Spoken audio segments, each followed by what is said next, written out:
Assalamualaikum warahmatullahi wabarakatuh.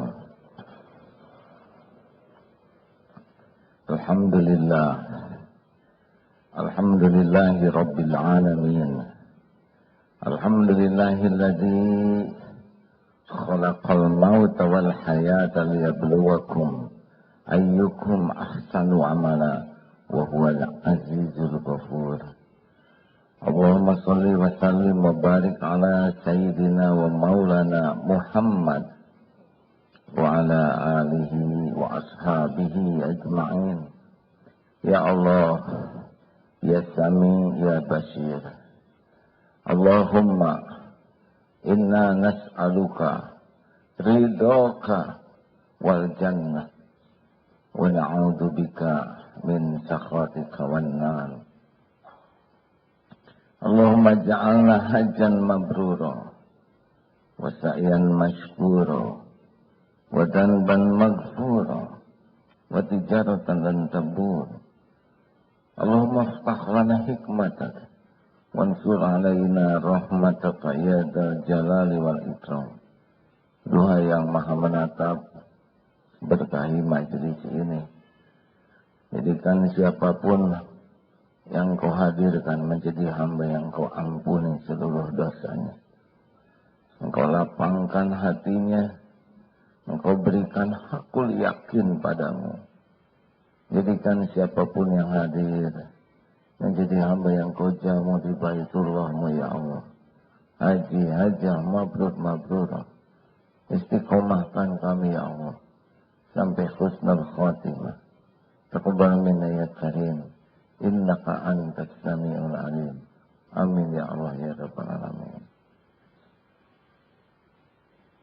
Alhamdulillah.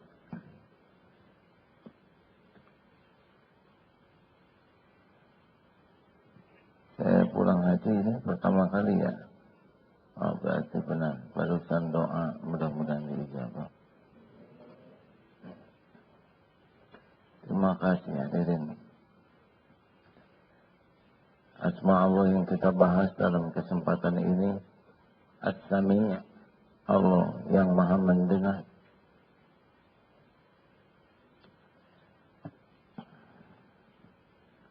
Dalam surat Asy-Syura ayat 11, A'udzu billahi minasyaitonir rajim.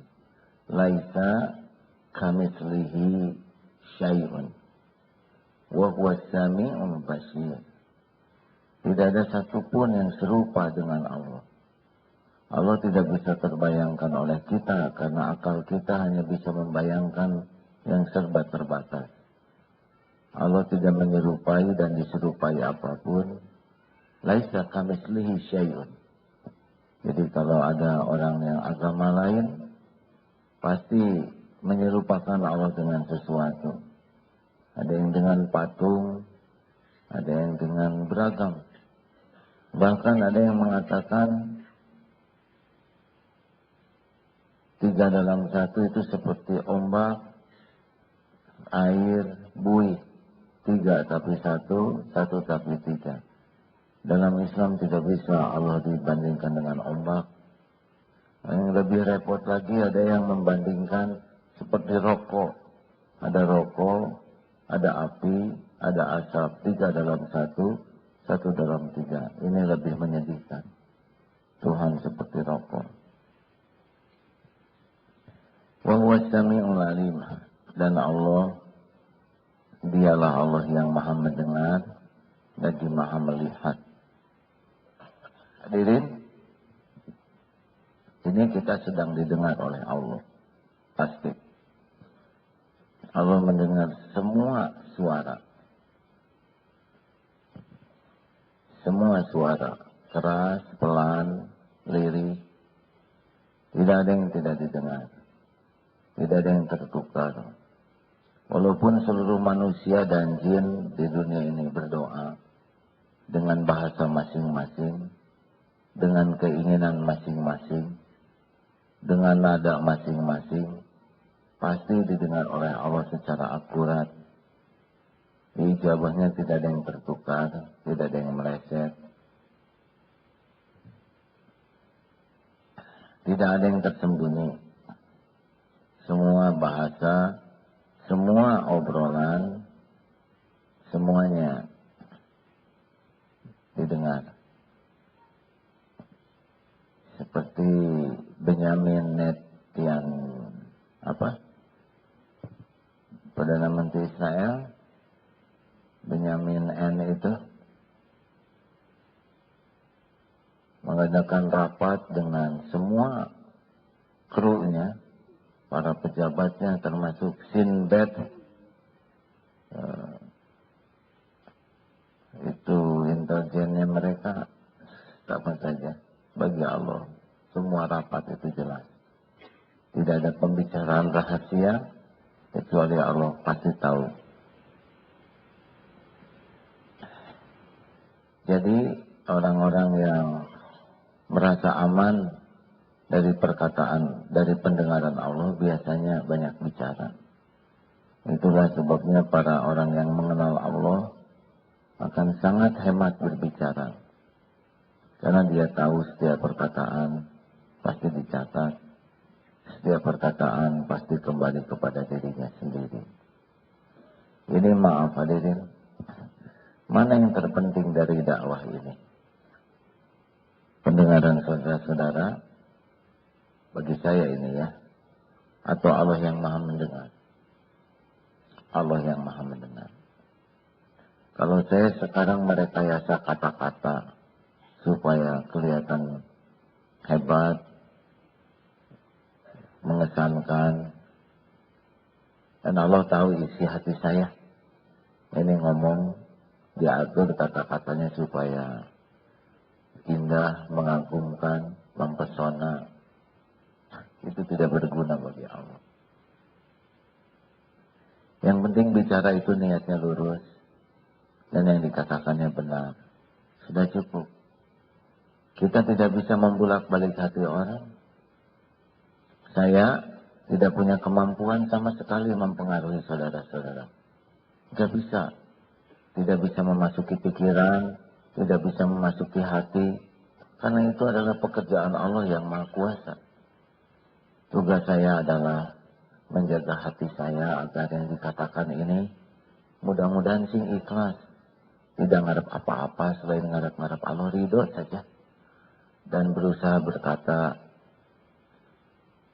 sekuat tenaga sebenar mungkin dari apa yang saya tahu, dan bisa saya lakukan omongannya. Cukup. Tidak perlu kekaguman orang, tidak perlu orang menjadi terpesona kepada kita, karena enggak. Sekarang semua terpesona. Terus apa gunanya buat saya? Sedangkan saudara dan saya sama-sama makhluk nebeng, benar? Sekarang misalkan semua memuji, terus apa yang berguna? Enggak ada. Pujian orang, ember jatuh sama saja, hanya gelombang udara. Jadi kalau mau bicara, tidak usah sibuk agar orang terpesona. Bicara saja, lempeng, lurus, karena yakin Allah yang maha mendengar, dan Allah yang membulak-balik hati. Itulah sebabnya tidak perlu rayuan-rayuan gombal yang namanya juga sudah gombal, tidak bagus.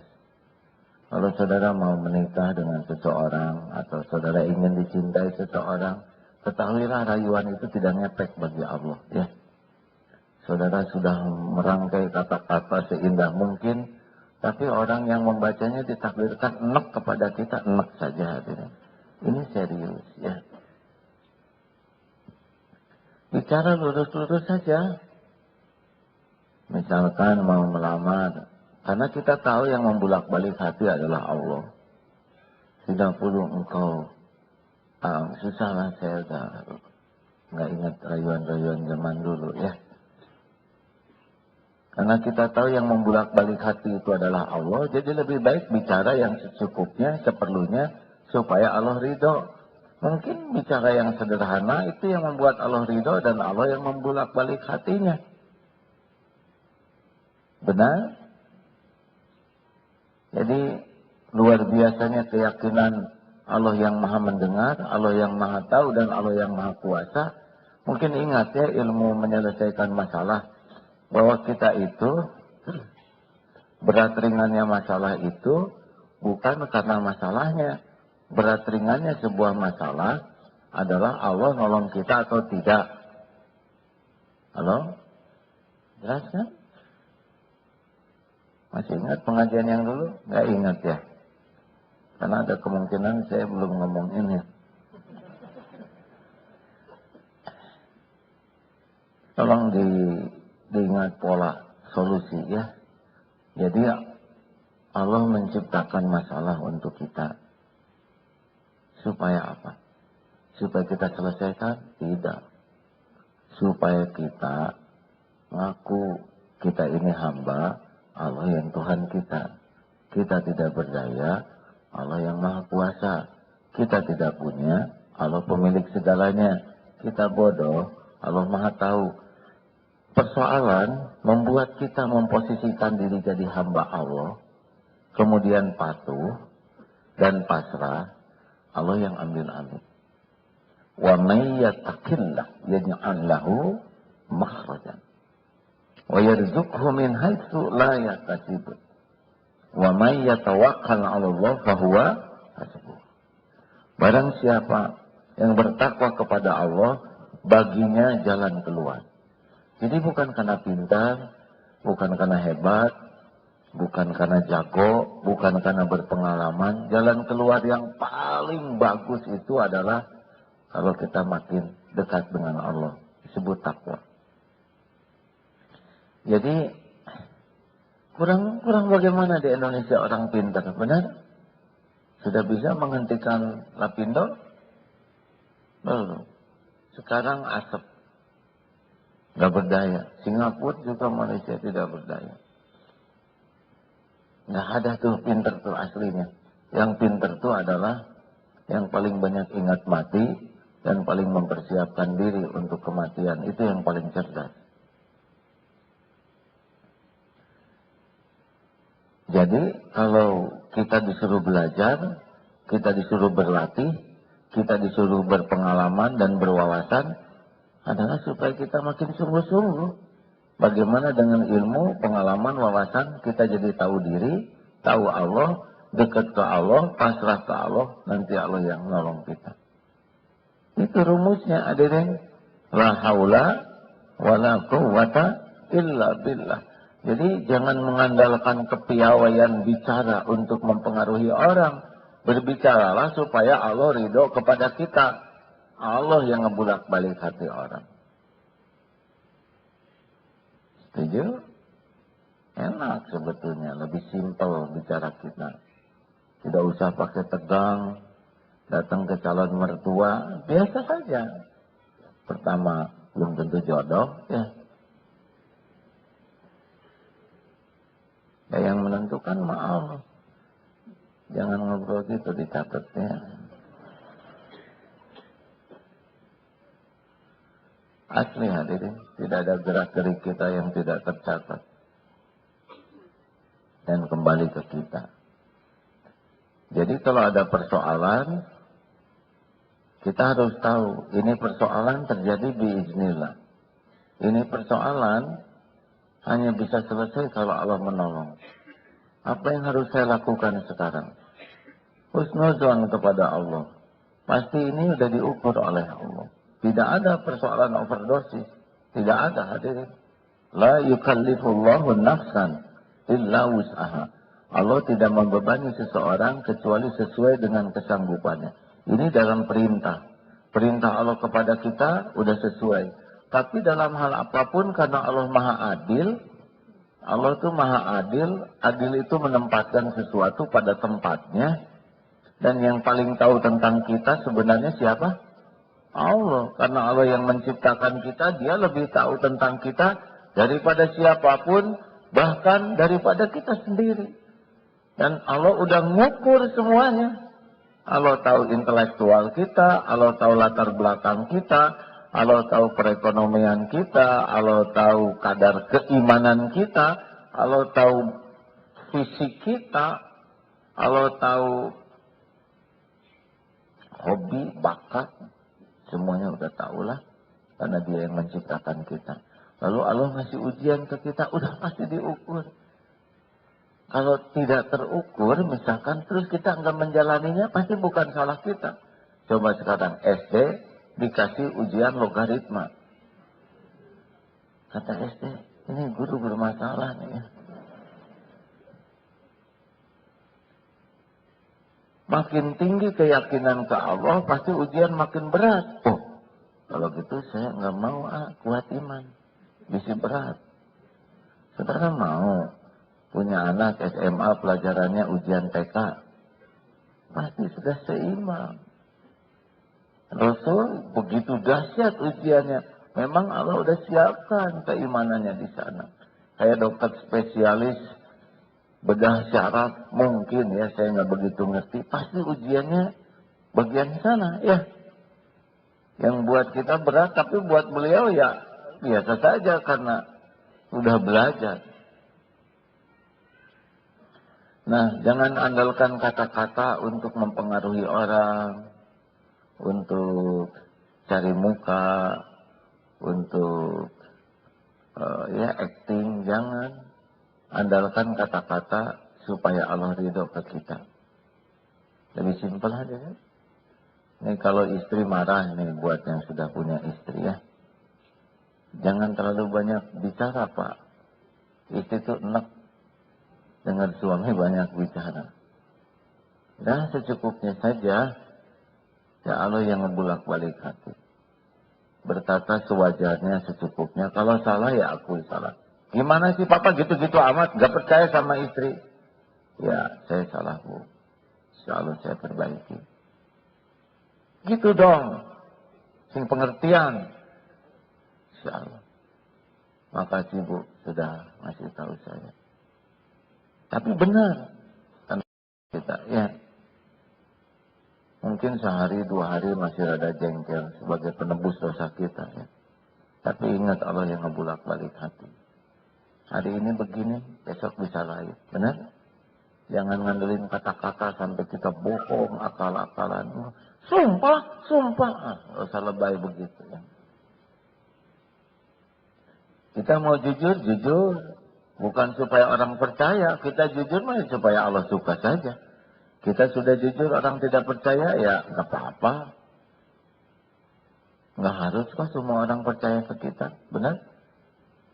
Dagang juga nggak usah lebay. Ini motor ini sangat bagus Pak. Kekuatannya luar biasa. Sudah 2 kali nabrak benteng. Ya. Dicemplung ke sungai. Masih utuh. Mau apa? Kita acting begitu. Sedangkan yang membulak-balik hati pembeli adalah Allah. Benar? Bicara aja. Bagaimana motor ini? Ya sejauh yang saya tahu baik-baik saja. Tapi Bapak harus tahu ini STNK-nya 1 bulan lagi habis. Kemudian saya dengar sudah 2 kali turun mesin. Ban juga sudah gundul depan belakang Pak. Nah, ini sudah tidak orisinil catnya. Kata yang beli, Dek, kalau dijelaskan gini, gimana ada orang beli? Bagi saya, Allah yang menentukan, Pak. Saya tidak mau dapat uang dari bohong. Saya bicara bukan supaya pendengar suka. Saya bicara supaya Allah suka. Saya tahu rezeki saya tidak akan kemana-mana, Pak. Kalau sudah rezeki saya jujur, saya dapat 2. Rezeki dapat, barokah dapat. Kalau saya bohong dan ditentukan saya ada rezeki, saya bisa dapat uangnya, tapi berkahnya hilang karena saya bohong. Saya tidak mau hidup tidak berkah. Gitu Pak. Nggak usah memaksakan kalau ini nggak cocok Pak. Maaf ya Dek, kurang cocok. Apa-apa Pak. Terima kasih sudah silaturahim. Tapi sebetulnya saya cocok sama adek.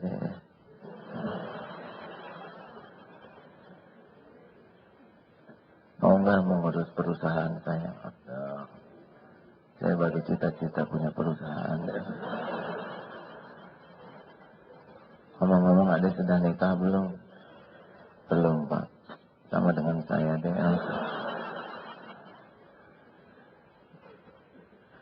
Hadirin, saya nggak pakai bohong barusan, ya kan? Ada kemungkinan yang ngomong kayak gitu, betul?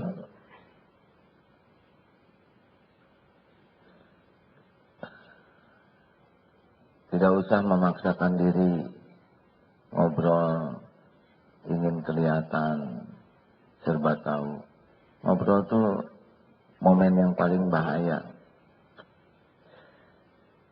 Kalau kita berani evaluasi ya, ngobrol tuh momen yang paling berbahaya bagi kita. Dalam ngobrol tuh sulit. Apalagi kita sudah ada keinginan dikagumi orang, kita akan ngomong yang sia-sia.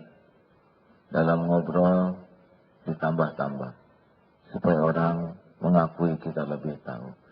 Dalam ngobrol bisa berbohong, supaya kelihatan lebih dramatis, lebih seru pakai bohong. Dalam ngobrol bisa ria, yang harusnya amal kita sembunyikan, karena kita ngobrol kepancing. Menceritakan tahajud, menceritakan umroh, menceritakan sedekah. Dan kalau tidak ngobrol, dia tidak keluar kata-katanya. Dan sedekahnya juga ditambah-tambah, ya. Padahal nolnya cuma 2, tambah saja 2 lagi. Kan jadi keren sekali. Dalam ngobrol, bisa juga ujub, menjadi merasa diri beda dari yang lain. Dalam ngobrol, bisa sok tahu, mengada-ada, seakan-akan dia paling keren. Dalam ngobrol, bisa ngilang-ngilangin sesuatu, kalau itu berkaitan dengan dia, kejelekan dia. Dalam ngobrol bisa gibah, menertawakan orang, mencaci orang. Dalam ngobrol bisa fitnah, kita mengada-ada dan menggunakan momentum ngobrol untuk menyerang, menyebar fitnah. Oh, sungguh menakjubkan orang yang senang ngobrol itu. Orang yang yakin Allah Maha mendengar, wa huwa sami'ul alim, gak nafsu lah ngobrol itu. Kecuali faliyakul khairan aw liyasmut. Hadirin sekalian, mau terang-terangan wa asiru qaulakum aw ijharu bih innahu alimun bidatis sudur. Mau engkau rahasiakan wa asiru qaulakum, kata-kata aw ijharu bih, engkau jaharkan, innahu alimun bidatis sudur. Allah Maha tahu isi hati kita. Gak ada bohong kepada Allah. Allah Maha tahu semua rahasia. Semua copet, yang maling, bisik-bisik, semuanya diketahui oleh Allah. Makanya berlindung ke Allah, ya. Berlindung kepada Allah, termasuk setan, ya. Innaka sami'ud du'a, kita sesungguhnya engkau Maha mendengar doa, ya Allah. Kemudian Rabbana taqabbal minna innaka antas sami'ul alim. Ya Rabb, terimalah amal kami daripada kami. Rabbana taqabbal minna, terimalah daripada kami amal-amal kami. Innaka, sesungguhnya engkau antas sami'ul alim, Maha mendengar lagi Maha mengetahui. Ini kalau doa ditutup dengan doa ini, ya. Dan jika setan mengganggumu dengan suatu gangguan, maka mintalah pertolongan kepada Allah. Fasta'id billah, innahu huwas sami'ul alim. Sesungguhnya dialah yang Maha mendengar lagi Maha mengetahui. Ya, setan selalu ini, kalau pembicara ini digoda setan, Pak. Pembicara, pembawa acara, penceramah, yang di radio itu apa? Pemandu itu ngomong saja terus. Karena memanfaatkan momentum bicara untuk supaya orang kagum kepada dia. Ada takdir suatu saat mendengar seorang penceramah, aduh saya udah malu sekali dengarnya, menggunakan puisi yang nggak pantas sekali, bahwa kalau ada perawan yang hadir, datanglah kemari. Mau apa bicara itu? Menutup pembicaraan dengan puisi yang puisinya itu sangat tidak sopan gitu. Ini maksudnya pasti cuma satu, supaya orang ketawa, kagum. Padahal sesungguhnya menjijikkan perkataan seperti itu. Tahu kenapa? Karena setan pasti mati-matian membisiki para pembicara ini. Pembicara ini didengar orang banyak, seperti tablik begini, di radio apalagi di TV, itu dikerubutin setan habis-habisan, supaya dia ngomong ngabisin waktu orang. Suka susah berhenti lagi.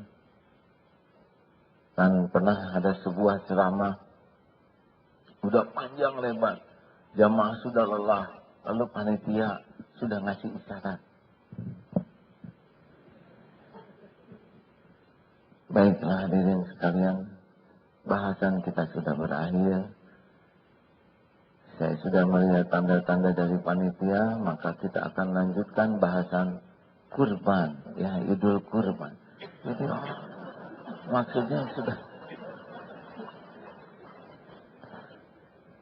maksudnya waktunya habis, tapi sangkanya kurban.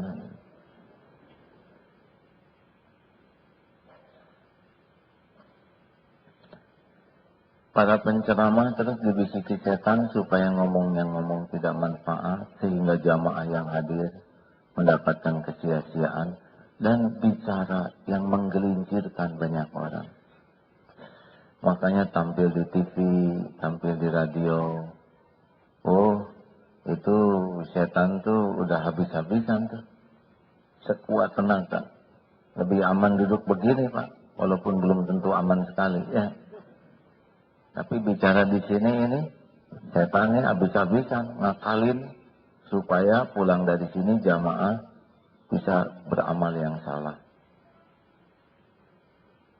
Makanya disebutkan fasta'id billah.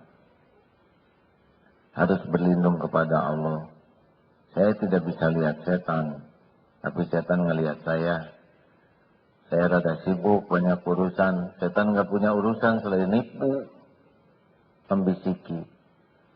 Kalau saya rada-rada tunggal menghadapi hidup ini syariatnya, tapi setan keroyokan.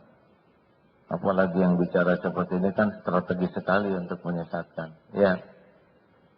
Nah, kalau nggak nyadar ini, ngomong bisa sekenaknya, seenaknya, ngebuang waktu banyak orang, belum lagi untuk kesia-siaan dan bisa kemaksiatan.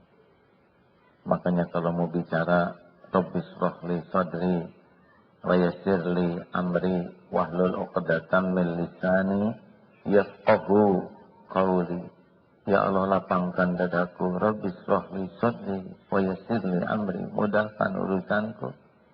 Wahlul 'uqdatam min lisani yafqahu qawli, hilangkan keluh di lidah ini agar bisa dipahami.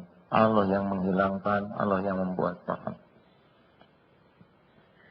Nasihat ke anak juga, ya, kalau punya anak, jangan terlalu muluk-muluk. Duhai anakku, papa ingin sekali. Di dalam era globalisasi dan fluktuasi global yang terintegrasi antara konvergensi, pusing. Biasa aja lah bicara, ya. Kita tahu sendiri, nak. Strategi global itu, dia mungkin ngerti anaknya. Tapi anak siapa yang ngerti? Kita harus membangun kepribadian seutuhnya sebagaimana preambul undang-undang besar 45. Secara kontinuitas. Kenapa sih nggak lebih sederhana? Nah, hidup kita sebentar aja di dunia. Bapak belum tentu panjang umur. Yang asli kehidupan kita di surga nanti. Kita harus berjuang ke sana. Kalian bukan bikinan Bapak, tapi ciptaan Allah. Bapak hanya diberi amanah. Bapak minta maaf. Selama ini belum jadi contoh. Masih jauh dari layaknya seorang Bapak yang baik. Kita kerjasama, nak. Supaya kita bisa pulang selamat. Kalau ada kelebihan yang tidak dilihat dari Bapak, itu pasti Allah yang memberi. Syukuri saja. Tapi pasti juga akan lihat kekurangan Bapak. Bantu supaya Bapak bisa memperbaiki diri. Insya Allah kita jadi baik. Ini sederhana benar. Halo? Tidak usah nyebut-nyebut jasa diri juga. Bapak tuh capek tahu. Membanting tulang, memeras keringat, siang malam. Gak gampang cari nafkah. Apalagi dolar naik tidak jelas. Asap di mana-mana. Persib lagi 2-0 dan sebagainya.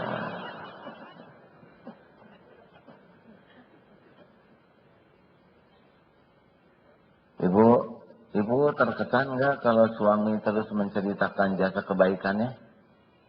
Jawab, Bu. Enggak. Kalau sudah membuat sebuah mekanisme hati, kalau orang sibuk menyebut jasa dirinya, mengagung dan mengangkat dirinya kayak pipa U. Ini ngangkat, ini turun. Jadi salah besar kalau kita acting. Sama di kantor jadi atasan. Saya tuh atasan kalian. Dan semua udah tahu. Tahu. Saya tuh capek sekali membangun perusahaan ini. Turun, Pak, turun.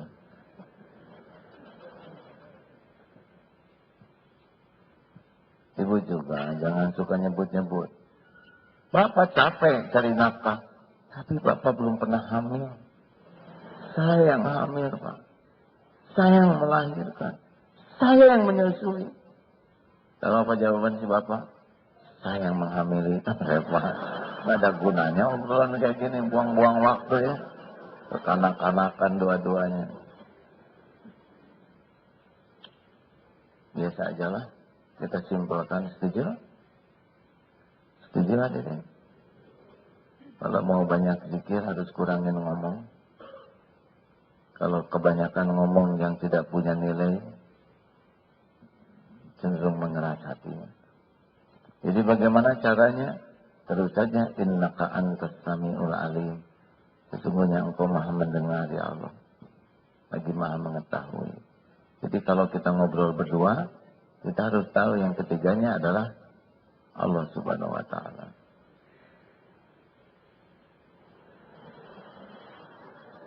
Apa? Ada apa ini?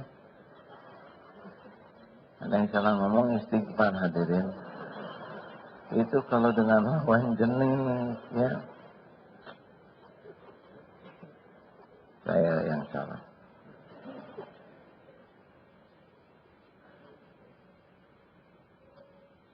Jadi kita rubah strateginya. Kita bicara bukan untuk mempengaruhi orang. Kita bicara supaya Allah suka ke kita. Dan Allah yang menyelesaikan masalah kita. Punya hutang, ngomong. Jangan ribet. Datang, saudara punya hutang kepada saya. Jangan sembunyi. Tidak menyelesaikan masalah. Tapi kalau saya ketemuin nanti dia marah. Apa-apa, marah, enggak bahaya. Yang bahaya itu adalah ngemplang. Bagaimana? Saya belum punya uang, Pak. Selalu itu saja alasannya. Kapan bayarnya dong? Pikirkan kapan.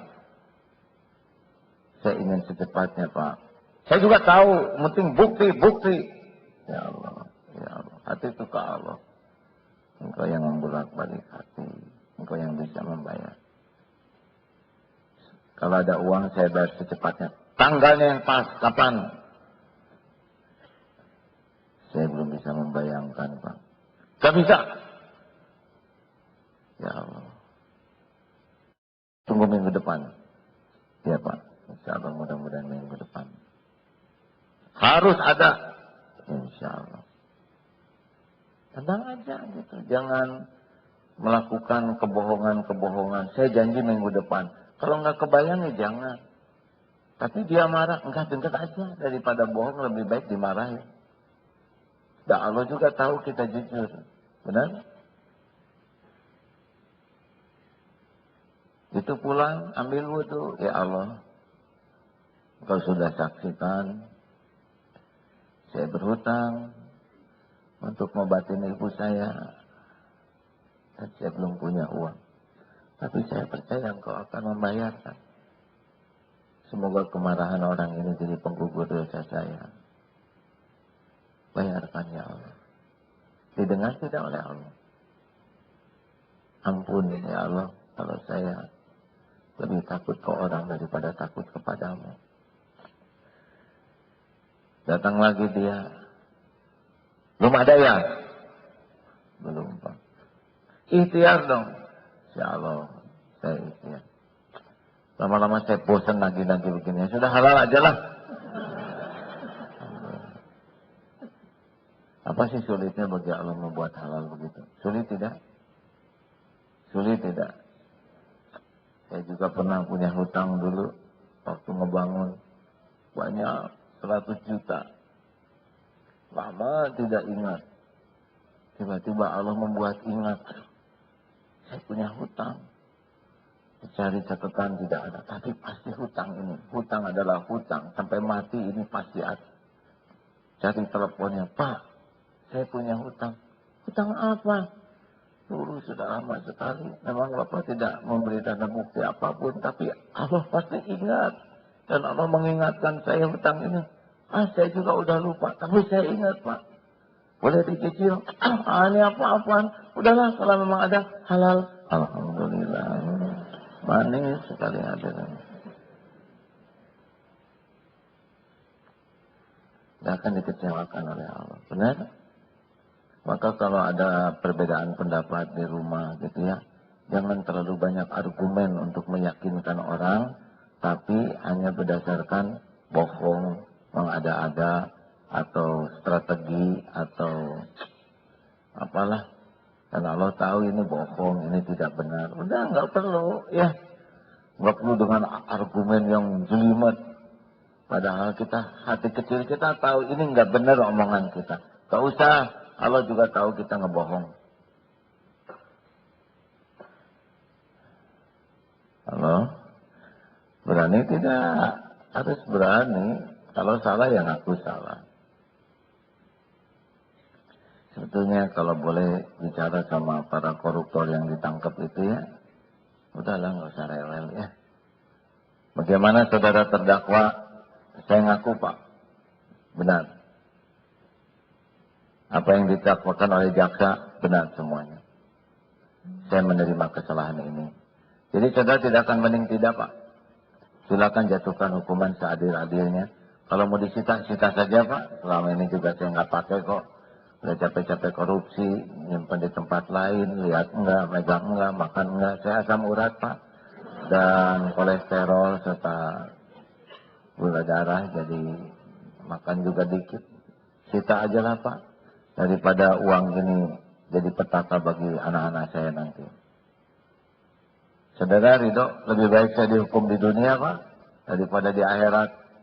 Mau apa harta korupsi itu ada di rumah saya? Dimakan oleh anak-anak saya, keracunan semuanya, saya jahat. Silakan kok. Sebetulnya ada beberapa korup yang lain yang belum terbongkar oleh jaksa, ya. Tapi segini aja udah lumayan lah Pak, ya. Tapi kalau mau diperiksa, ambil aja semuanya. Kan aku gitu kan. Gak usah lama-lama Pak, 2 kali sidang tuntas. Saya pengen cepet-cepet ngapalin Quran di penjara. Selama jadi koruptor sama boro-boro mikirin Quran. Lebih simpel. Betul? Di rumah juga kalau bikin salah, siapa ini yang memecahkan jendela? Saya. Kamu ini gak hati-hati. Ya. Ganti. Saya ganti. Gak akan kasih uang jajan selama sebulan. Ya. Tidak. Nanti dibalikan hatinya oleh Allah.